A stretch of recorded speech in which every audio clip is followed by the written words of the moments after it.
noget på engelsk. Valdemar the Victorious. Kan jeg godt tage den? Kanute. Så det er ikke Knud. Ja.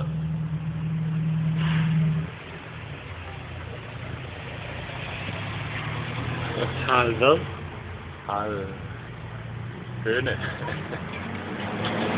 Hvad fanden er Erik Lovpenny? Valdemar den Store, Valdemar Sejr, Erik et eller andet, Abel. Erik of Pomerania. Valdemar et af Ole et eller andet, hvad gav det? Og hvad er det Christian og Frederik?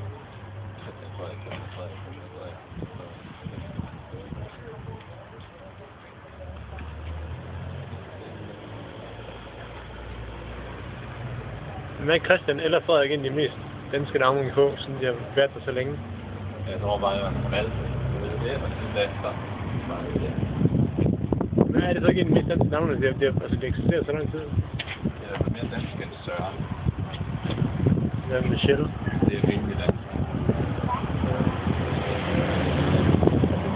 Frederik, den hænger til, hvad står der.